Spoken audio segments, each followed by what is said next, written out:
I'm Parker. I led tech for a startup that did $73 million at our peak, $47 million at our sale for $23 million. That story, a lot of drama, a lot of learnings. It's for another video. On this channel, it is a daily upload style channel where I teach everything that I'm learning as I go and build a $100,000 a month in profit AI services business. And I cover a couple different things, and let's just get into it. So that's the hook, right? We go through some questions and answers that are sourced from the comments as well as in Trouble Free. Trouble Free is a group of 150 aspiring or current business owners who are leveraging AI every day and are techno optimists. So we had a call today where we went through a bunch of questions. It was me and Aiden. He's awesome, very, very smart.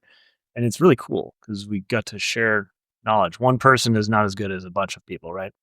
So we're going to go through questions. We're going to go through some news related stuff. Let me make sure this pen works. I'm going to cry if it doesn't. Yeah, it does. Cool. I re-recorded this because for some reason it didn't work the first time, of course.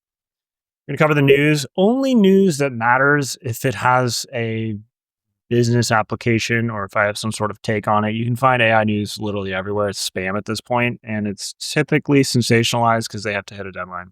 I'll only talk about it if I think it's important. We'll go through some strategy and then we'll go through a build plan.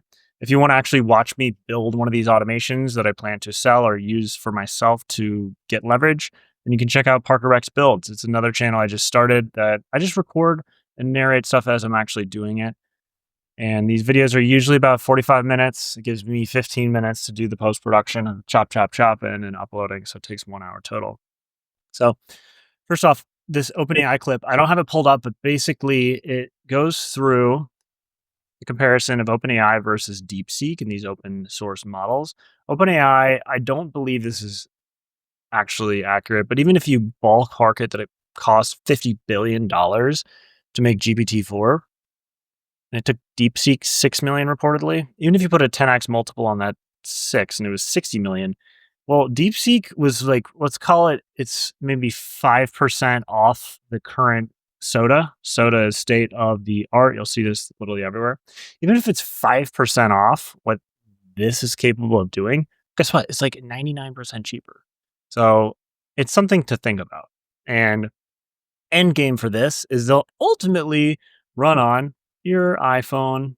That's right. Everyone is asleep at the wheel thinking that Apple is an idiot.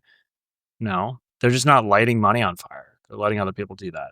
You see other major macro trends where Satya from Microsoft, like $3 trillion company, they buy 51% share in OpenAI.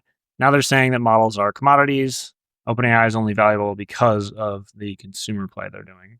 So something to think about. Vibe marketing thread. There was a vibe marketing thread. Everyone knows of vibe coding. I'm just going to go through this news and then I'll do the questions. But everyone has heard of vibe coding. This guy, Greg, posted about vibe marketing. I told him, stop talking about it. You're ruining the alpha for people to print. Meaning people don't know about this stuff yet. This is not even close to reaching the masses, but similar to vibe coding where your tools amplify your skill set, the same thing is happening with vibe marketing. I think vibe coding requires base knowledge in the subject matter to be good at it. It's a multiple, it's a lever. But if you're bad, if you don't know stuff to begin with, you don't know how to prompt it. People mistake this with someone who puts out a video game like Peter Levels. Well, guess what? He coded for the last 15 years, so he knows how to prompt it better. The guy who coined the term is the best coder on the planet. Like he's like a top 0.001 percenter. You're not him. You're not that guy, pal. So with vibe marketing, this is that similar concept of it puts a multiple on the existing skill set. And what I like to do is I like to think of what is the future in 3, 5, and 7 year chunks. So in the case of marketing, I think if you went back in time to get historical context, you first had auto posters. So social media really hits the scene in like 2007 to 09. That's Social Network, right? That is the movie, the Facebook movie. Zuck makes the first version, starts blowing up. People realize inbound marketing is a thing. Gary Vee starts calling the shots. Pay attention to Gary Vee. He's annoying, but he's right. People start making auto posting. That becomes the trend. Oh, we can auto post stuff. That's cool. That goes out of style pretty quickly because as soon as the platform gets large enough, they say, no, we want you on the platform to schedule these. That's 2010, has a good run. Next big trend, people realize they can do automations and sequences with drip campaign marketing. The next one is copywriting with GPT. They realize they can train it. They realize they can get it to write some stuff for them. And then now we're in this phase with automations. So with automations, you can go and you can have all these fancy N8N flows. So they allow you to have omni-channel, meaning many channel being YouTube, channel being Pinterest, TikTok, blogs, IG, whatever. It allows you to break them out. So I might have, like what I'm doing with my content system, all a long piece of format that starts here.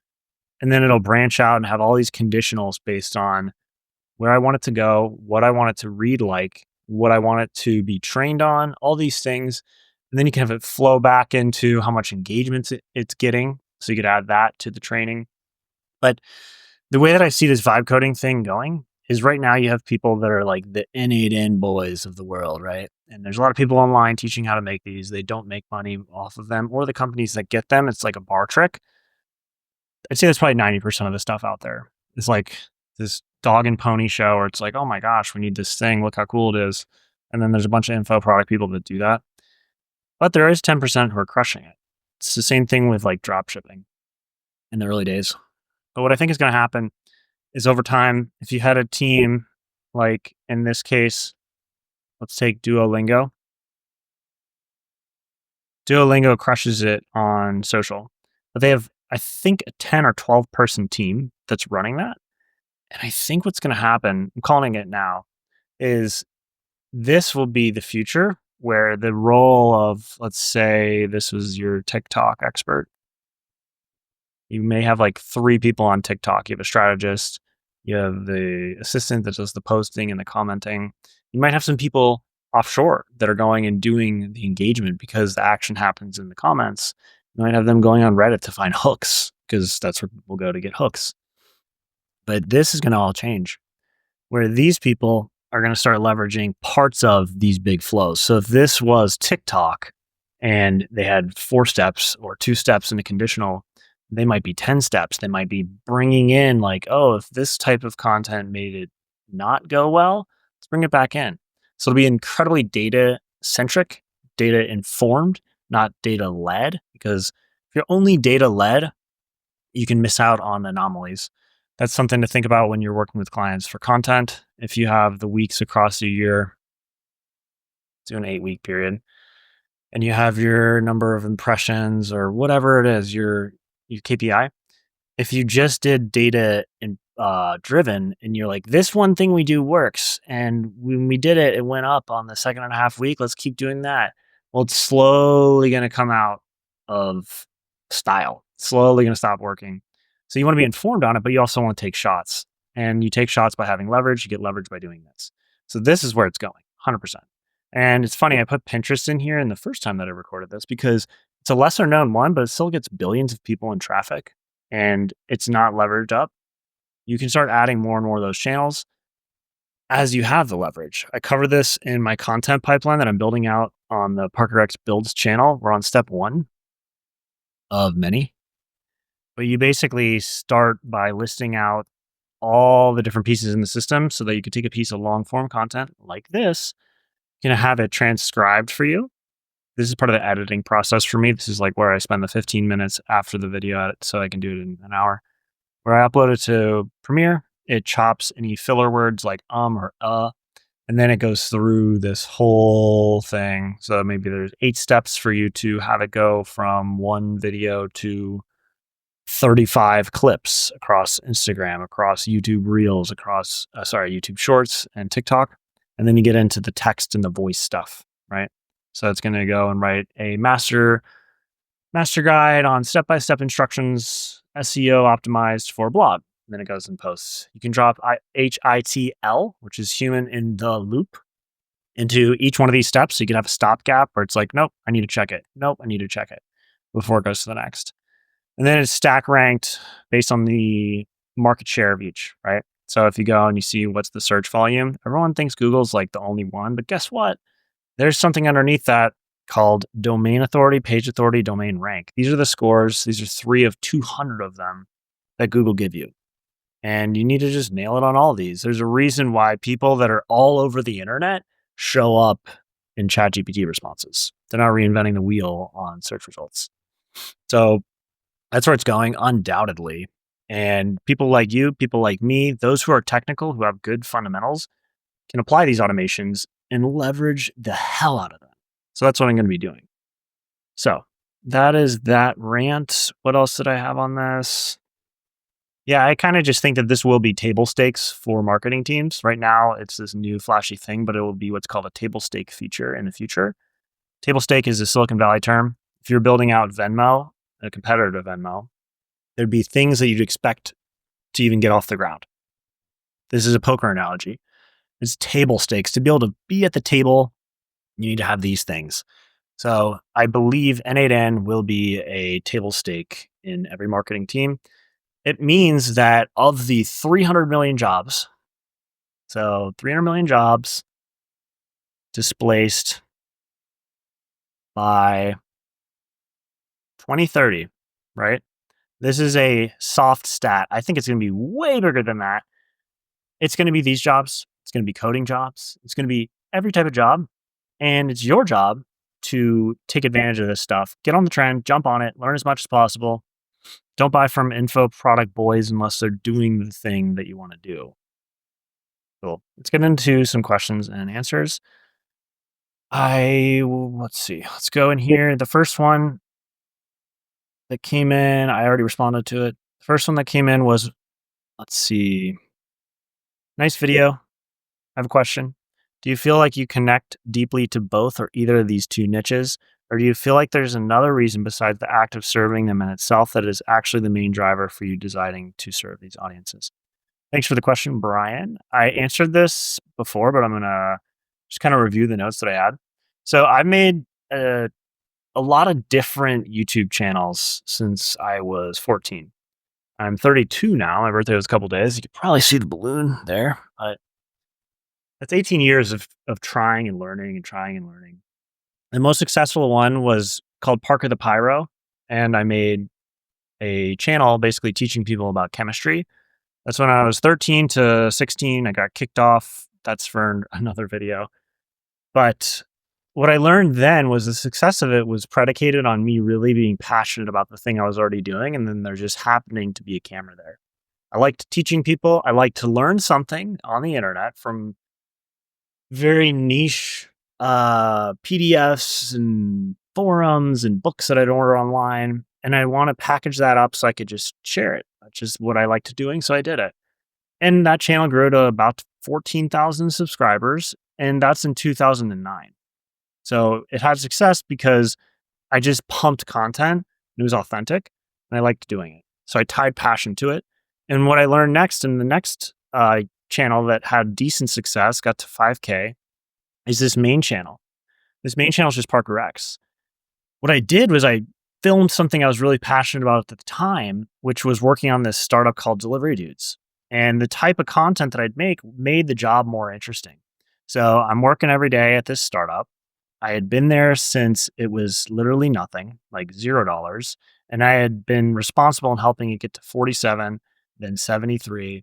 And then after 73, when we went back to 47, this area, it sucked. Like I wanted to leave so many times. I found myself at Y Combinator pitching there. Found myself trying to start a drop shipping store, selling coffee filters off a coffee theme page. I was trying all sorts of stuff. But what made it interesting again was this addition of the YouTube. And I just started teaching again. I started making videos about product management, which is a very niche job. It only exists in large tech organizations who don't have the CEO leading the product strategy anymore. You don't know about the role. You basically figure out what you're going to build and why you're going to build it. And it's fun because you get to work with designers, you get to work with developers, you're quasi-technical, you're responsible for what gets shipped. And that matters a lot at an organization at our scale where you have 5,000 restaurants you're working with, you have thousands and thousands of 1099 contractors who are using your app every day to perform the deliveries of the food. You have, 500,000 monthly active users using the consumer products. So it's a lot of fun. It's a lot of responsibility. So I wanted to teach about it because I think it's this niche role where if you didn't go to, you know, business school or you didn't go to Stanford or something, then you probably aren't going to get into it. But I wanted to disprove that, basically distill everything that I was learning. I made vlog style content about us launching something during the pandemic, and it was fun. But as soon as it wasn't fun, I stopped making the videos. It felt like a job. And so the trick is to find the thing that you enjoy talking about, that you could talk about all day and make content around that. Now, why I'm splitting them out is intentional because what I learned from the product management audience that I built was I ended it by getting about 5,000 people, and most of the views were on videos that had nothing to do with product management. I had 100,000 views on a video about a design tool, so I guess that's in the realm. I had close to 100,000 views on a video about um, like what app to use for working out, so that's like a technical review. But it was more like the big views that I saw were really, really wide, right? Wide audience. So it's like the top of funnel was just like software reviews. It was about the Whoop app, Fitbot app, and about Envision at the time, which is gone. And then the product management was towards the bottom. It was like, it's not even towards the bottom, but it was just a skinnier funnel. These are separate funnels. So then you had like really small, let's make a small funnel. This is PM because it's tiny. What was interesting about this though is of the 5,000, I launched a product that was a $200 info product that took everything that I learned going from 0 to 73 million and distilled it into like 20 videos. And it was really easy for me to make because I just talk. I made structure to it, tried to add some production value, but then you go and you sell $20,000 or in, I think it was like 18.3 or somewhere around that. But I did that in about 2 weeks and then I felt scummy. So I was like, no, I don't want to do this. And I shut it down. Stopped making the content. I shut down the info product, but I learned. And so now this channel, I'm realizing it serves a different thing that I'm really interested in. I treat it like I don't have an audience at all. I started at 0. Even though I have 5,000, it's a new audience because a lot of those people that were attracted, the magnet was product management. Maybe they didn't go into product management. It's been 3, 4 years. Maybe they already have a job in it. They don't need newbie advice. So you kind of learn through sets and reps of like, how do you match what you already like to something that people are on a trend to do? So if you wanted a big channel, talking about AI in general for non-technical people is going to pop. It's going to go to 1 million subscribers. I'm guessing 18 months from now. This channel will be up there because I'll be covering very large topics that follow a large trend that I already like talking about. Because I have to do all these different jobs of uh, building client services business and having a SaaS that I need to hire people for when I have the funds to do so, and running a research lab slash community that is 150 people of business owners, aspiring business owners that leverage AI and believe in it. Because I do all these things, you have to learn all these skills. So I'm learning how to leverage AI for sales, how to leverage AI for marketing, how to leverage it for recruiting, how to leverage it for design, how to leverage it within marketing for copy. Copy has emails. Like there's all these like sub things, but they still go under this umbrella of non-technical AI. And so this is a wider funnel. It's going to make me get more eyeballs around the other areas of the internet that I'm on. So someone that is technical might find this because they're a founder and they see it. And ultimately, this will draw more attention towards the events that we do for Trouble Free, which means at the end of the day, it's a marketing funnel. I don't plan to sell any sort of info product. I think I just have I don't like them. I just don't. So then you have the daily channel, which is behind the scenes. This is something I'm already going to do. It's something I'm passionate about. I try to get in the habit. I've been trying to get in the habit of writing down the ideas that I have and then going through them, not just like scribbling them in an Apple Note, but literally taking pen to paper or pen to tablet in this case, and going through what are the ideas that I have? What's the strategy I need? What's the news that I'm going to need to apply to move the needle forward? And then what do I need to build in order to accomplish all of my goals? So by just doing it already, I could just add questions and answers into this and then hopefully drive a lot of value for people that watch, give them a behind the scenes, get them to be inspired to go do the thing without having to go as much like through as much hell as I've had to go through. And then ultimately build a community of these business owners, aspiring business owners to go into one of my SKUs, which is this bootstrapped research lab. I'll go into the SKUs in a second because it's not just like, hey, join my thing, give me $39 a month. It's, hey, join my thing. It's now our thing. How do we make it better? How do we push each other? We had a call. We had the first call today, and Aiden, he's my boy now. He showed up, and I got to learn a whole bunch of stuff, and we pushed each other. It's this intellectual sparring that you do, and I love that. And it expands your reach. Like if I'm here and I'm in Florida, which is like the wiener of the US, like look at that. And he's up here in another place, not Florida. There's no way we're gonna chat. The same thing goes with I had a co-founder in this dumb idea that we did. It's not his fault, it was my idea. But he's in Cape Town, South Africa. How are we going to connect? Well, YouTube. That's how we met. It's like Tinder, right? It's a dream story. But no, we met because he made videos about Flutter, which we ended up hiring him for. So that I've been the customer. I've been the person that hired someone. He made hundreds of thousands of dollars out of some Floridian that's over here yapping and watching his videos and being like, okay, cool. I trust this guy. Like, can you do this? Here's $10,000 for the first month. So it deepens that connection. And then that type of person that it's going to attract is a business owner, aspiring business owner. Maybe people want to learn how to plan agents, all that sort of stuff. Maybe they want product strategy. So again, very intentional. And then the last one's the Rex Builds channel, because people that are going to watch this, they are technical. They want to get into the nitty gritty. The way that I speak about it and the way that ultimately I'll get better at talking to different audiences is you get to change the way you communicate. So I wouldn't use phrases in the main channel, such as use RAG, connect that up to a vector pipeline, then use Supabase, then use PG Vector. PG Vector does this. PG Vector can do a trigger to that. Like all these jargons. Jargon's fine if you're talking to the right person because it saves a lot of words, but it's not going to be helpful in that other place. Yeah, no idea. Yeah, so that's Basil, and she's confused. So I can just basically make Basil content. For the first one, it's going to get a massive audience. It's going to get more eyeballs, which means more surface area on the internet. That increases your odds of luck, which ultimately means more people get helped, more people learn, and you're kind of like reskilling, which was one of my big goals when I started out with this trouble-free AI idea. So yeah, that'll bring in coders, designers, or aspiring coders, aspiring designers, also product managers. And then, yeah, you end up on a call with someone from somewhere else that has literally the same exact interests as you, and it's just the best. That plays into the SKUs and incentives. Always follow the money, right?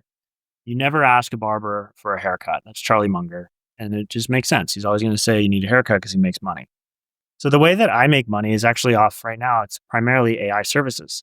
I had done SaaS for a long time and I made no money off of it. I made 18,000, no, I think it was 18 to 22,000 in market revenue off of the Airbnb for music thing that I did with the guy from South Africa. But that wasn't money in my pocket. That was just like horrible unit economics. So then I said, I'm going to do SaaS. And in order to do SaaS, I needed to learn AI. In order to do AI, I needed to know how to code. There was no vibe coding 3 years ago.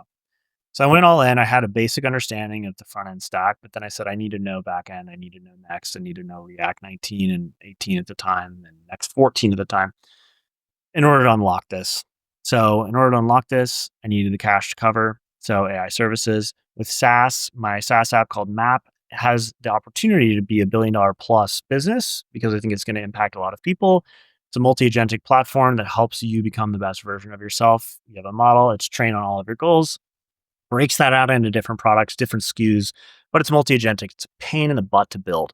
Needed more time. And even the opportunity for $1 billion exit or $1 billion valuation is maybe 5% if you're awesome. So then I say, okay, AI services goal is to get to 100K profit. I got about a quarter of the way there, but it was profit that I did not have leverage on, meaning I didn't have more hours in the day to do stuff like this, to build a community.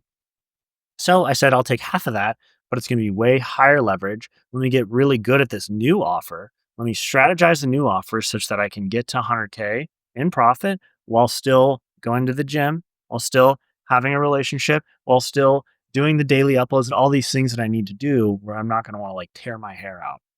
That brings in the third SKU, which is the Bootstrapped Research Lab. This is called Trouble Free, and it's $39 a month. The point of it is not to make a living off of this. The point of it is one, it's a filter. Two, in order to make something good, you have to water it. It's like a plant. You need to invest back into it. So by charging $39 a month to aspiring or current business owners, it puts a filter and you take the first 29, 25, and then you ramp the price up for the second half of people to 100. You end up with a little over 10K a month. And then that 10K a month, it goes to work on building out the assets to improve the value of the brand, the content of the brand, the overall surface area that that has, because Trouble Free will be its own standalone thing. It's not the Parker X guru. I don't know more like me alone here, just yapping at the internet on my experiences is nowhere near the amount if we just had like 150 people, right, that are qualified. And then you put rules in place, like we have standard operating procedures that we're going to have, where it's like, if you do put a prompt in there, this is not a little prompt uh, treasure chest where it's like, hey, everybody, here's my video. I'm going to make this thing. Join the school and you get that. No, I hate that. Instead, you can only have a prompt in there if it's verified. So then what's verified look like? Okay, well, do you have receipts where this has made you money? Do you have evals in a Google sheet that we can look at that you basically have context of why this thing matters. So you know if 149 other people are looking at this, that there's proof, probably like expiration dates on it. This is just one example, right? Of like how you'd put the money to work. You take the money, you put it back into content strategy, content assistance, automation build outs, and ultimately building your own platform. Because I've got my problems with school. I think it's got really a big brand issue because there's so many scammers. And I mean, any new trend, people hop in and start slinging product out of it. But everything from like the way that the content is displayed to the way that the chat works, the tech that's used, it just feels like it's from 1995. So then that'll go into be building its own platform. That platform will have automations around it to basically own the internet for certain long tail keywords around communities. And it's just like awesome to be able to talk to like I was part of a group when we were at Delivery Dudes and we would go and be part of this group. Our executive team, a couple of members would go to it. And I remember like just when you go through something that's really hard in business and you're meeting with someone that is also like at your same scale and you can talk to them about it, that peer group is sick. And those cost a lot of money. So that's that question. Thank you for the question. That's the point around all of these. The next question was about from the Itchy Chicken. If you're good at AI, there are ways to fill the gap without the basic knowledge you're talking about. It takes advanced and in-depth knowledge of how to use and guide AI, which I've seen few people do, but it's definitely possible.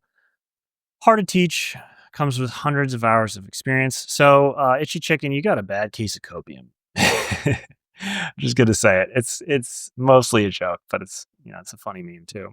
What do I mean by that? I think that if you had those hours allocated towards learning the fundamentals, you're better off. I think that it's similar to like Webflow. Webflow is a tool that was awesome for a couple years until now it's like a piece of junk and totally unusable because you can move quicker doing it other ways. And that skill set, it's like a quasi skill set. It's between HTML, CSS, and design, and it's weird. I think that if you had a couple options, option one is hundreds of hours learning kludgy AI tricks, or option two is learning the basics of programming. These have more staying power and they have more leverage. The reason that Andre Karpathy, the best people in the world, are able to vibe code is because they know exactly what to say. They say, go into this file, use this library, make sure that you hook this to that, don't do this. Those prompts are very informed. And they're based in knowledge, they're based in experience, and you learn how to do it by eating crap, by messing up, by banging your head against the wall. You're gonna do that anyways over here. And I did on the first recording realize that like you're probably seeing people like McKay Wrigley. Awesome guy. I think it's great that he put out these demos. He's gotten a ton of clout and attention. And at the end of the day, I don't care what you do. I just think that this is not the way to go. Like the charts are going up and right? If you see the number of Supabase accounts, they're going like way up here. And I would assume that like everything in here is the newbies, like that exponential growth are the newbies. And I think that it's important that they go and they have this easy on ramp by doing this, but then they'll end up, whether it's guy doing, call it twice as much of this, but they're willing to put up with just spamming and burning tokens versus half as much of this of just knowing what they're doing.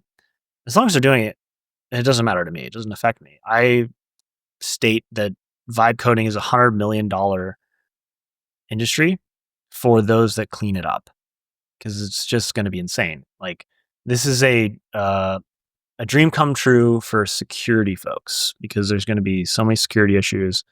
And at the end of the day, I don't care. But I do think that this option is much better. JavaScript and TypeScript are not going anywhere in 10 years. Sorry. I had someone say that we're not going to need Python. It's going to go away. We just need ones and zeros.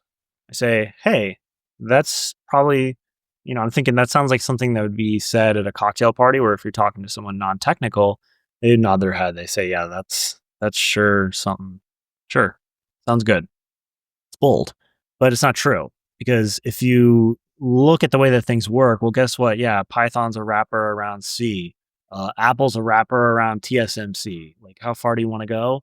Stripe's a wrapper around banks. Like, point is all these things connect to one another. There's a zillion dependencies. Python has a massive ecosystem. Most of the biggest companies are built on these packages, whether it's in one ecosystem or another. So knowing these things won't go away. If they did, if I steel manned it, I said, you know what? They are going away. Well, guess what? The skills aren't. So your prompting skills, they're going to be way better. You're going to know what to do, what to say, how to say it. Your debugging skills are going to be better. Your ability to think as a systems thinker, maybe the most important one. That skill set alone, that's the alpha. Is like, how do I think in systems from first principles? How do I do that? Because it'll apply in other areas of business. You'll start thinking of everything as like a theory of, well, basically like a pipeline. Like every company is kind of a pipeline. And so that's just how I feel about it. I wouldn't dedicate the time and energy into maxing on this. You're going to do most of it anyways. Like I still, having done this and having coded a bunch, you put the 10,000 hours and then that's just the starting line. Like you need more than 10,000. 10,000 hours is achievable if you're working doubles, like 2 years, I think it is. But please go this direction. Stop huffing on the copium. You'll be happier. And the way that you do that is you just build a bunch of projects. Like I was showing Aiden today, like I have a folder just filled with projects. And then, you get like 100 of them in there, these little things that you're building. Oh, I needed to build, what did I need to build? I need to learn how to use a table with a new library. Okay, I need to build something that pulls in tables and does a real-time calc on how much obesity costs for each country globally. Okay, well, that taught me a bunch of stuff. That's easy. So you can learn by doing. You don't have to sit there and read the docs. You can also use a doc crocker, meaning like you have an agent that goes and does a fire crawl on something. You don't know how to do that. Well, you're going to learn HTTP requests. Build your own curriculum and then build the products around it to learn faster. It makes it more fun. That's how I did it. Thanks for the question. And ultimately take your own path, but that's just one man's opinion. Let's see. Really enjoying this, seeing the narration of your work and how you're building AI first. Thank you, Vivek. I covered this, but what I want to say is like, don't automate anything until you've done it a bunch of times. So everything that I do is a list. Everything everyone does is a list. And so then some things aren't automatable. So if I have something that's simple and I put a little green check next to the thing that I've done all of these 10 times. I might have like 75% of them that I can automate, but then this one, put a little red on it. I'd say, nope, that's HITL or human in the loop. And then the way that you think about this is when I was first starting to study this and take it seriously, I was doing a bunch of searching on prompts and how memory works with this and chain of thought, and all these terms. Well, they come from the MCAT prep. Like I started coming into pages that were showing MCAT, which is the medical prep course. And the reason that is because if you watch old talks of um, what's his name? Andre Carpathy, or the other guy who started SSI that recently quit, but he was like the chief scientist. They talk and they almost sound like doctors because everything that we've done to shape the way that these systems perform was based and influenced by the way that our brains work. Now, you could argue that the transformer is more like a slot machine, but it's kind of just like a statistics experiment. But that's the way I think of it. And so whenever I'm doing any sort of workflow, whether it's written in code or now in 8N, it's just a list. And then that applies to your business. So with a business pipeline, whatever your business is out there, they either sell a product or a service, right? And Elon's the best at this in the world of using frameworks to kind of delete steps. Like, does a step even need to exist? Like, what prevents us from doing that? Question the requirements, delete the requirements. If you're not adding more in at the end, you've made a mistake. But only at the end do you automate. And so, if you had the steps and you hadn't done them a bunch of times, then you might start to automate prematurely. And then you start automating all this and you take the time to automate it. And then it's like, whoa, whoa, whoa. Like, we didn't even need this. The best way to optimize is just to delete. So that's something to bring into mind. And then I like to think of every single business now as these steps in the process. So everyone has their marketing, different channels. They have their sales if the marketing didn't work, or if it's high ticket and they need to supplement the marketing with the sales, they do that. But even high ticket stuff, if you have really awesome marketing, you don't need someone to sit on the phone and make you sweat over it. Then you have the fulfillment or the delivery. Obviously, SaaS is one of the easiest. And then you have things on the back end that's like customer success management. You can automate some of that. But then you'd list out like what are all the steps, right? So in my case with AI services, it's like, okay, well, marketing, YouTube, and then I list out that massive content strategy that I had in the other section. And then for sales, there's an automation for that. Okay, well, you need proposals. There's like admin involved. There's like follow up change. Are you doing a 357 where you're following up with people that haven't replied or the SOPs around that? So you start by just doing it manually. I didn't automate proposal generation until I had already done like 4 of them. And that's because I had done more of those before and I made a slight tweak on the way I was doing it. So I had the context to then have the confidence to go and do it. Uh, it just makes it a lot easier when you're trying to set up the systems. So next up is N8N versus Make. I already circled this one. Why? Well, the way that they charge is one big reason. The per execution model is what Make does. So you could have like a 10-step flow and they're going to charge you for every single one of them rather than like the whole scenario. So that sucks. And then also self-hosting. I think self-hosting is a big deal. I think that the future of the multi-agentic flows, whether in a marketing team, sales team, fulfillment, development, is going to be node-based because it lets you see the flow of things and you don't necessarily even need to open files. Like when I'm coding and I'm making really good strides, it's me knowing exactly what's going on in the code base and then seeing the changes and only focusing on those changes, not digging around in random files. So if I can just see the diffs and I see the strategy and we're on the same page and they're each individual nodes that are really specific and really dialed into that one job, then you're really just looking at the nodes and the outputs. And then with the fact that you can self-host, it just makes it better. And I think ultimately you'd have an agent flow that would deal with provisioning your servers. And then that could be a SKU that you offer to somebody later. Someone brought up the idea, actually, this was Aiden on the call today about N8N versus code. A lot of coders have God complex, where they're like, oh, if it's not code, then like, so dumb. I fell into this trap for a long time, but save it for the good stuff. Use N8N if you can. It makes it easy to change. It's visual, so that's kind of nice to be able to see. You don't have to do that extra step of like taking all these prompt chains and then like, I don't know, like doing a mermaid diagram. You don't have to use any like gluey, kludgy wrappers. Shout out LangChain. But self-host is a big deal. And then I just posted like Webflow RIP. I had a client that said, "Hey, can you build this?" And I said, "Yeah, it'll be insert big number if we do a custom, and then insert a number I thought that was way too high that they wouldn't take to do it in their existing Webflow thing." And they said, "We'll do that." And so I did it, and I'm like, "Oh my gosh!" Like you look up the best person in the space, who everyone thinks is the best Webflower, and then you see him talking and saying, "This is garbage software. Don't use it." That's bad. This is a meta skill. This is like what the chicken asked about spending all the hours learning the thing that's not going to be helpful soon, like non-transferable skills. It's just not that all the skills are non-transferable, it's just there's less. So you don't have as much transfer, which isn't fun. Lastly is the builds. So at the end of the videos, I just cover stuff I am going to build, and that'll be on the Parker X Builds channel if you want to go nerd out. But I was talking about prompting as a product. I think if you have a really good prompt, a lot of products are just prompts. So I was using this for a client project where it's like, "Hey, we need these UI designs done." And I was trying to make it into an agent flow where the first one would be just finding the diffs between the two. And then this itself could be a product, right? Where it's like the UI agent. And it's like you go to the UIagent.com, you upload the differences. And then step one would be to actually find the differences. And then step two, take that plan, have it brought into an architecture guy. Architecture guy gives you the actual implementation plan to do it. And then those atomic steps are given to the implementation engineer.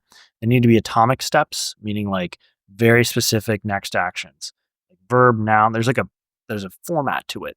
So a bad example would be like build landing page. A good example would be make this component using XYZ.